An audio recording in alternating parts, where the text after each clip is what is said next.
Most parents of little ones can relate to this. Your baby is fussy and you're not sure why. Maybe it's an ear infection. More than 90% of children will get one at some point. Fortunately, the experts at Charlotte Eye, Ear, Nose and Throat Associates can help, whether the ear infection is a one-time thing or a chronic problem. Well, they make kids feel crummy and it causes parents to worry. We're talking about ear infections. Joining me now is Dr. Kelly from Charlotte Eye, Ear, Nose and Throat Associates. And just exactly what is an ear infection?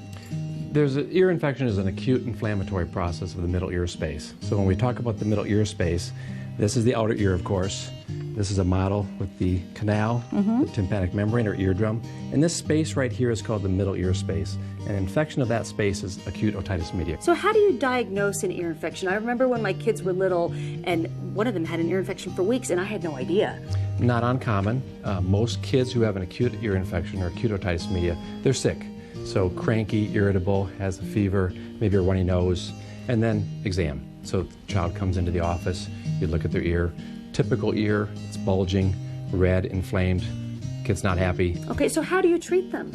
In general, for the kids that are ill, we'll give them antibiotics. The issue there, though, is that about half of ear infections are not due to bacteria, so an antibiotic won't work. The other half are viral. So now guidelines show that if a child is really ill or very young, we'll give antibiotics.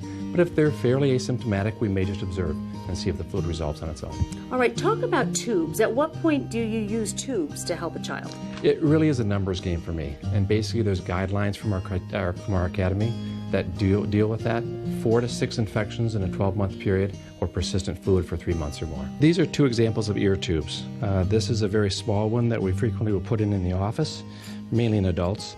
This is more typical of the type of tube that we put in a child in surgery. Very safe procedure. It's actually the most common surgery in children in the United States, 700,000 cases a year. But basically it's done under general anesthetic, so the child is asleep.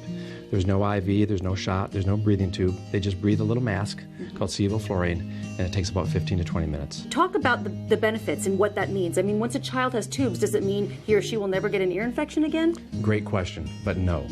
Kids do still get ear infections. In fact, about 15% of kids will still have some intermittent drainage from their ears. That drainage is something that parents can see, so they can treat it on their own if they have the drops that we give them at the time of surgery. So therefore, they don't have to go into the doctor, incur a copay, take time off from work. Are there things that parents can do to keep their kids from getting ear infections? Keep them healthy. I mean, that's a hard thing to do, but keep them away from other sick children. Avoid secondhand smoke. Treat allergies if they have those. But basically, it's really a genetic thing in a large part. So if parents both had ear infections, both parents got tubes, chance the child's going to have ear infections, and it's just luck of the draw.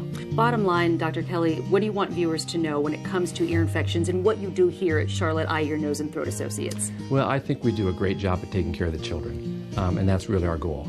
We want to prevent them from having complications from ear infections. We want to make sure that they're hearing well. We want to make sure that they're basically having a good quality of life. I think, do a really good job of taking care of that, but also dealing with some issues that may occur with ear infections that are unusual. Great. Thank you so much for your time today. Great. Thanks.